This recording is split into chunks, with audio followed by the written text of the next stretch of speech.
Hey everybody, Quantum back here again, and in this video I wanted to take a look at a big online tournament that happened over the weekend for May 5th and May 4th, and it is from the pack. So we've seen these tournaments happen a few times now, 277 players, so quite a bit, but being the Sunday morning, the top 16 hasn't yet commenced, so I just wanted to kind of capture this as we usually do to see where everybody placed before the final rankings happen on the Sunday. So if we take a look at this metagame here for the tournament, there's a lot of diversity. Only one Ruby Amethyst, so we've seen this deck really kind of fall away at this point. Still got some Ruby Sapphire Popsicle, some Amethyst Emerald Bounce, Sapphire Steel, Emerald Steel, and glad to see Amethyst Steel getting some love as well. Steel Song, and I think this is the first time we've actually seen Amber Amethyst in a top 8, in at least for a big tournament. So very interesting. Using Perdita and Yzma on the top end with Mufasa. So it's basically Amber, Amethyst, Mufasa. I've seen a long time ago, like when this format first started, a deck come out that utilized these two with Amethyst. Quite interesting here. Well, I mean, they made it work for Peter Pan Shadow in this build to deal with evasives and make their rushers evasive as well. This is almost similar, guys, if you've ever watched my Snow White video with Amber Amethyst. Instead of Snow White though, you're using Perdita, so you're basically capping out on the 2 and lower drops, and this can work. I wanted to explore a deck like this, but just never got the time because of Piglet, because the Perdita can constantly revive back the Piglet, and if you revive back Piglet with Perdita, basically what that means is you already have 2 characters on board, Piglet and Perdita, if not more. So Piglet, it's automatically going to basically quest for 2 if you play a character next turn. So very, very interesting. Of course, if you have the Perdita and then you quest with her and you bring back a character while you already have a Piglet on board, then the Piglet automatically gets +2 from that as well. So some nice synergy there. And then of course you have the Amethyst package with the Merlin cards. I've already talked about this. This is why I like Snow White a little bit more, but Snow White is technically worse than Perdita now because there's so many things that out Snow White with the Medusa and the Along Came Zeus. Perdita can survive Zeus, but still gets KO'd by Medusa. But you can't Perdita back the Merlin cards, which is a little unfortunate, or the Rapunzel, which is unfortunate. But you still got a pretty good toolbox down here that you can use. So that's why you're probably seeing a lot of these 1-drops, is because they're all Perdita-able. So very, very interesting. And one Maleficent Mistress of Evil too. Wow, coming with the spice. Emil Bjornfoot. Hopefully I'm saying that name correctly.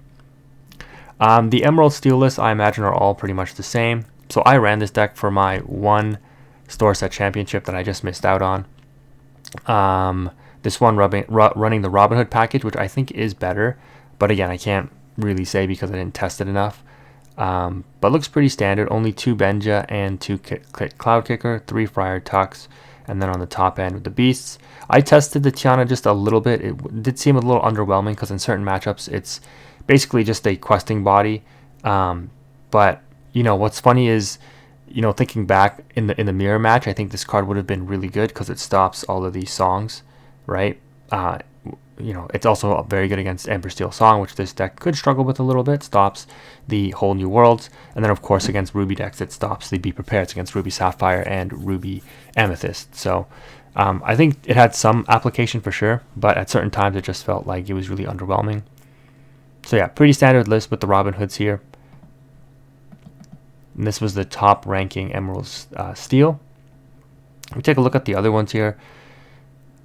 The Rat, so a very top player, constantly in the top 8 of big tournaments here.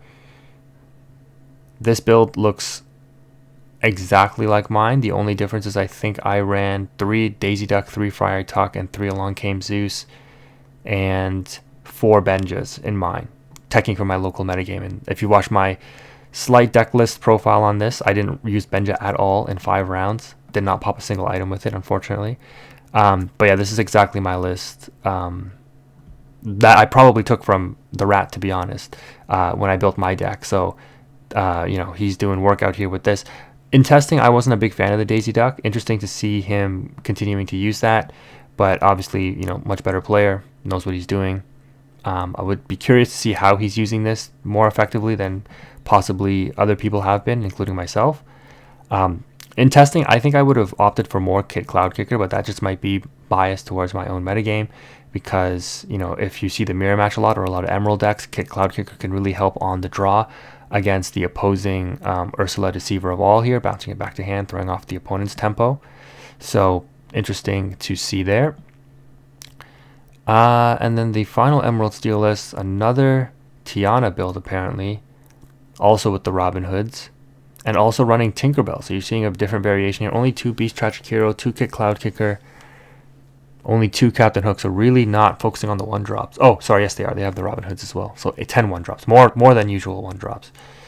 1 Whole New World, okay, as a tech option to refill the hand, and just focus, no Zeus, just focusing straight on the inkable songs here, which is interesting.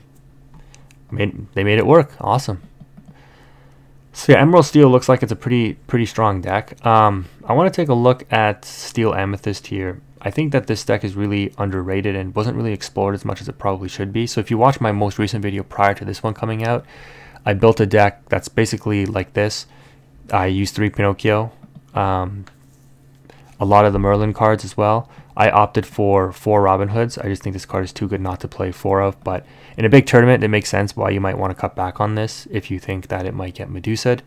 And just again, guys, as a caveat, I'm not saying that I invented these decks or anything. I'm just saying, like, if you want to see some of these decks in action, I have content on my channel about them that are similar builds.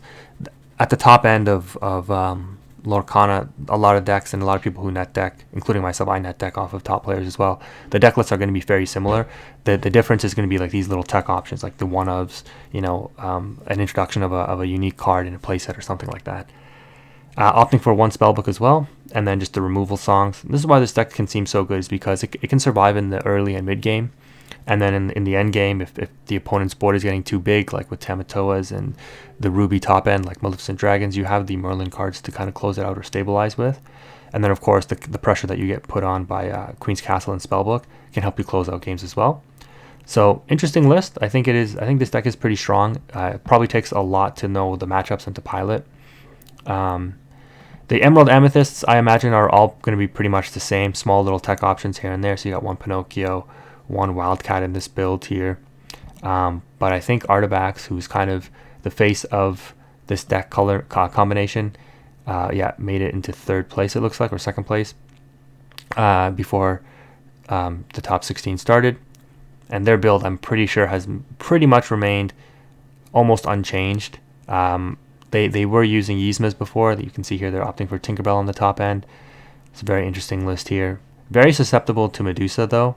So in those Ruby Sapphire lists, well, I mean, it has a good matchup against Ruby Sapphire anyways, but Ruby Sapphire can definitely start locking down the board if they are playing the high Medusa version. So if you take a look at that right here, the guy who came first after Swiss,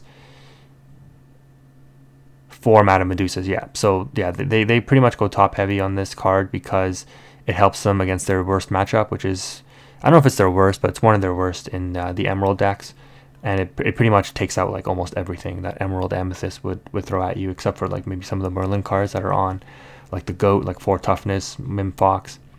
But yeah, once this deck gets going, it can be very hard to stop. That's why they ramp so hard, because they want to get their engine online. So pretty standard Ruby Sapphire popsicle list there. Jeebus topping with Sapphire Steel, really nice to see. He's definitely a grinder as well in terms of, you know, just getting in a lot of games.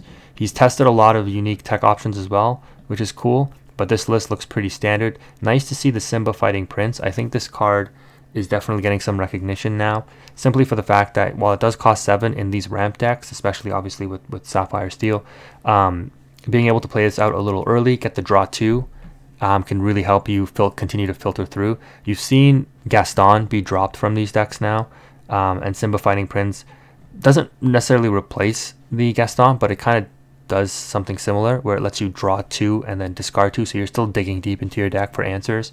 And it's also inkable, quest for 2, and has way more toughness. At a 5/7, it survives an opposing Zeus, and it can deal a lot of damage as well. And plus the fact that if it does end up challenging and banishing, you get the effect again. So on play and on, you know, challenge and banish, you get these effects. It has a Tinkerbell effect along with it, right, to deal 2 damage to a character when it comes into play, or when it banishes another character. Speaking of which, they're still on the 4 Tinkerbells here. So this variation, I'm a fan of it. I would like to see more Tamatoas, so more top end threats. Cogsworth, while it does beat every other steel deck, I think you've been seeing steel fall out of this format a little bit, as you can probably tell from this top 8. So pretty interesting.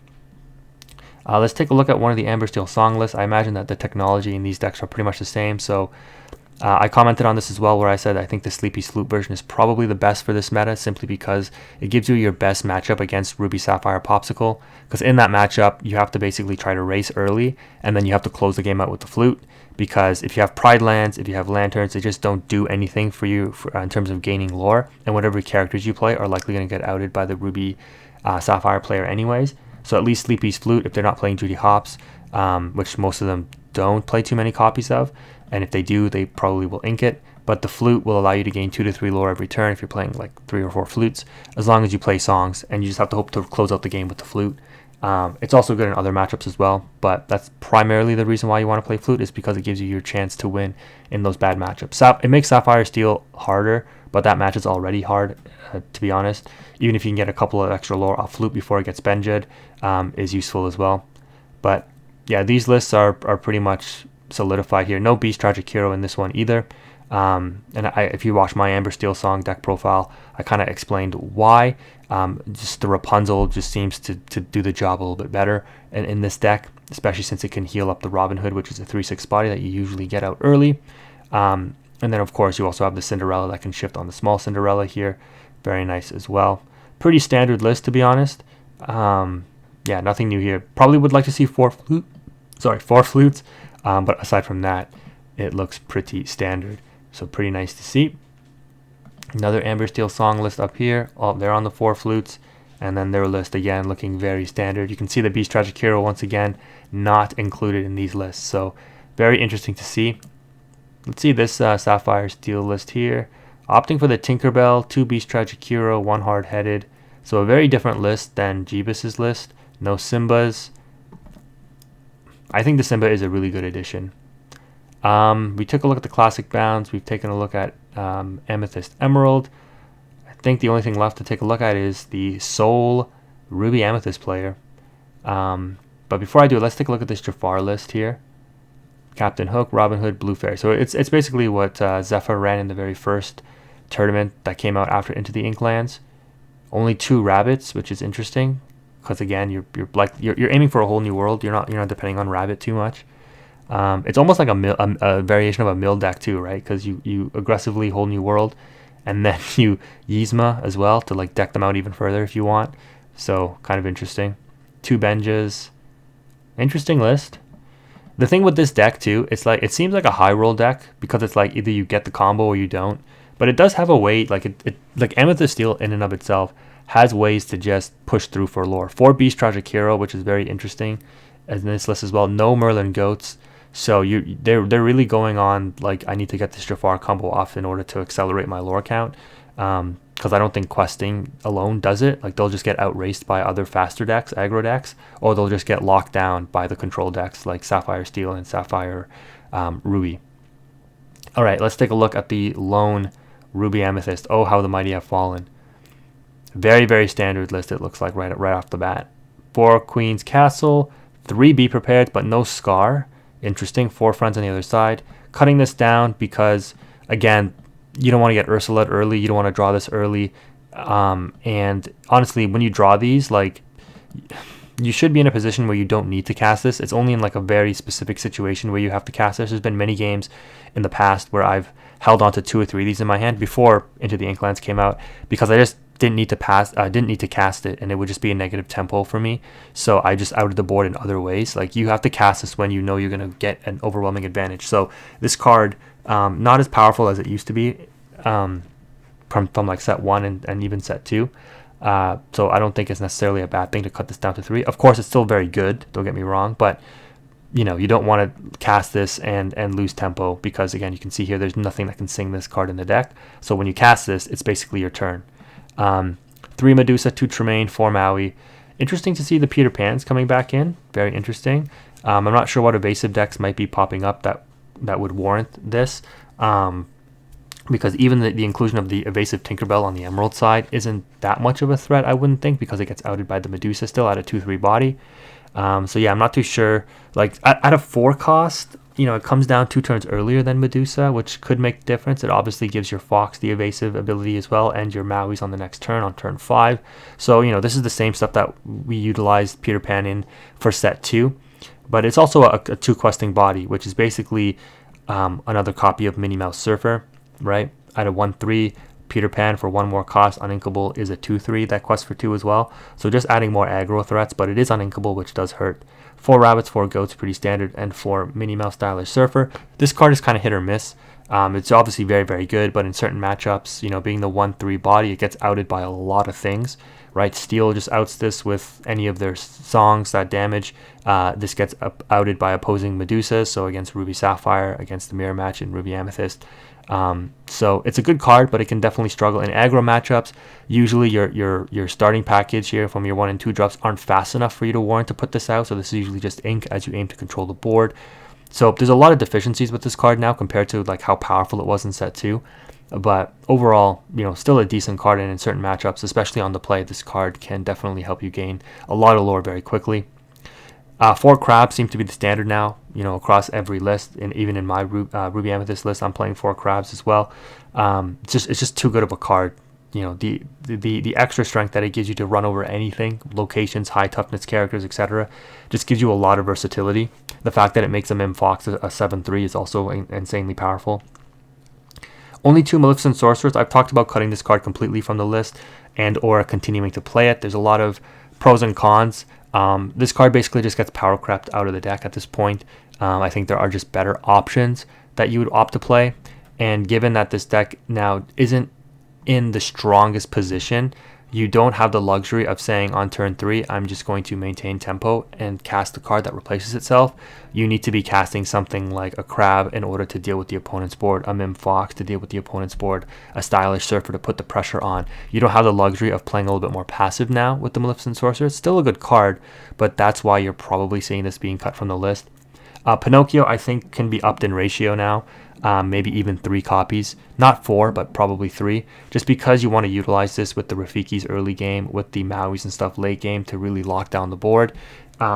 Ruby Amethyst needs as much help as it can get in terms of controlling the board still, because you're topping out at a 6 cost here. So these other decks like Ruby Sapphire can close the game out against you more effectively with Lucky Dimes and just from their ramp and their Hiram draw engine, where you can definitely fall behind because your deck doesn't ramp, and so turn 6 is when you're going to be outing a Hiram with a Madame Medusa, for example, if it doesn't get tapped down and taken out on turn 5 with a Maui, but or a crab play, which is also very beneficial.